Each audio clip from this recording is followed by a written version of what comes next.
چین نے ایک مرتبہ پھر امریکہ کو بہت بڑا جھٹکا دے دیا ہے اور ایسا لگ رہا ہے کہ امریکہ کی طاقت اب ختم ہوتی جا رہی ہے۔ امریکہ جو خود کو دنیا کا سب سے بڑا سپر پاور اور ناخدا سمجھتا ہے، اب اس کا امپائر ختم ہونے جا رہا ہے، وہ زوال کے راستے پر ہے اور چین لگاتار جھٹکے دے رہا ہے۔ حالیہ دنوں میں چین نے اسرائیل کے معاملہ میں امریکہ کو خبردار کر دیا ہے، امریکہ کو کنارے لگانے کی کوشش کر دی ہے۔ اب جانتے ہیں کہ اسرائیل کو بسانے میں، فلسطین پر قبضہ کر کے اسرائیل نام کا اسٹیٹ وجود میں لانے میں امریکہ کا سب سے بڑا کردار رہا ہے، اور اسرائیل کو مڈل ایسٹ میں امریکہ کی ایک فوجی چھاونی مانا جاتا ہے۔ اسرائیل کے ذریعے امریکہ مڈل ایسٹ اور مشرق وسطیٰ میں اپنے ناپاک ایجنڈوں کو پایہ تکمیل تک پہنچاتا ہے، مسلم ممالک کو آپس میں لڑانے کی کوشش کرتا ہے، مسلمانوں کے درمیان پھوٹ ڈالنے کا کام کرتا ہے۔ اس معاملے میں بھی اب چین آ گیا ہے، اور چین کی کوشش ہے کہ جس طرح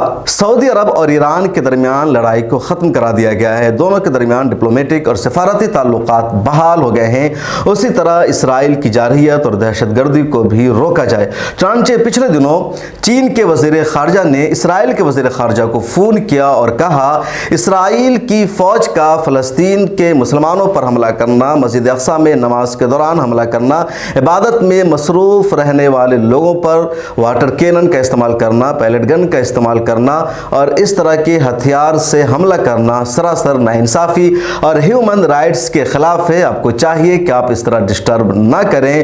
اس کے جواب میں اسرائیل کے وزیر خارجہ نے کہا کہ فلسطین کی طرف سے ہم پر حملہ کیا جاتا ہے، ہمیں ڈسٹرب کیا جاتا ہے، حماس کے ذریعے غزہ پٹی سے ہم پر راکٹ داغے جاتے ہیں، اس لیے ہم بدلہ لیتے ہیں۔ چین کے وزیر خارجہ نے کہا کہ یہ مسئلے کا حل نہیں ہے، یہ عمل کا رد عمل ہے، ایسے مسئلے حل نہیں ہوں گے، آپ کو امن و سلامتی سے کام لینا ہوگا۔ اگر آپ چاہتے ہیں تو چین اپنی صدارت میں، اپنی ثالثی میں فلسطین کے رہنماؤں اور آپ کے درمیان مذاکرات کی پہل کر سکتا ہے، بات چیت کرا سکتا ہے، تاکہ آپ دونوں ملک دو نیشنلٹی یا دو قومی فارمولہ کے تحت ایک ساتھ بیٹھ سکے، دو ملک کے فارمولہ کے تحت، اور آپ کے آپس کا جھگڑا ختم ہو جائے۔ تو ایک طرح سے اسرائیل کو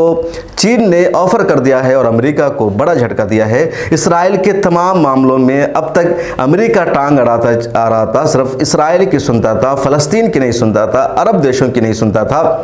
اب اسرائیل کے وزیر خارجہ ایلی کوئن سے چین کے وزیر خارجہ کنگینگ نے بات کیا اور کہا کہ امریکہ کی طرف آپ کو دیکھنے کی ضرورت نہیں ہے، ہم نے بہت کامیاب طریقے سے ایران اور سعودی عرب کے درمیان سفارتی تعلقات کو بحال کر دیا ہے، اور آپ یعنی فلسطین اور اسرائیل کے جھگڑے کو بھی ہم ختم کرا سکتے ہیں، اپنی ثالثی میں مشرق وسطیٰ کے تنازع کو ختم کر سکتے ہیں۔ چین کی یہ جو پہل ہے امریکہ کے لیے ایک بہت بڑی مصیبت بن جائے گی، اور امریکہ یقیناً سوچنے پر مجبور ہوگا کہ اب اسرائیل تک میں چین نے مداخلت شروع کر دی ہے، اور جو تنازع کا بنیادی سبب ہے اس کو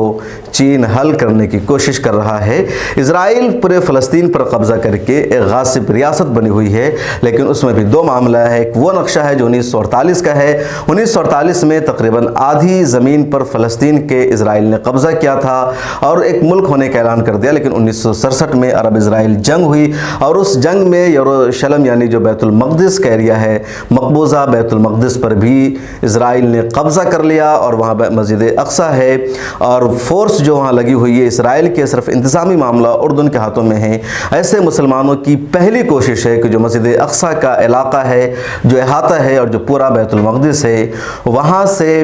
اسرائیل اپنی فوج کو واپس لے لے اور مکمل طور پر اپنا قبضہ خالی کر دے اسرائیل۔ یہ پہلی کوشش ہے، اور اس میں اگر کامیابی مل جاتی ہے چین کی اس مصالحتی کوشش سے، تو یقیناً امت مسلمہ کی ایک بڑی کامیابی ہوگی۔ آگے دیکھیے کیا ہوتا ہے۔ آپ سے درخواست ہے ملت ٹائمز کو فائنینشلی سپورٹ کیجیے، تاکہ آپ کے پاس آپ کی آواز اٹھانے والا ایک مضبوط میڈیا ہاؤس ہو سکے۔ ڈسکرپشن میں لنک موجود ہے، اکاؤنٹ کی تفصیل موجود ہے۔ اس کے علاوہ سبسکرائب بھی کیجیے، فیس بک، ٹویٹر، سبھی جگہ ہمیں فالو کیجیے۔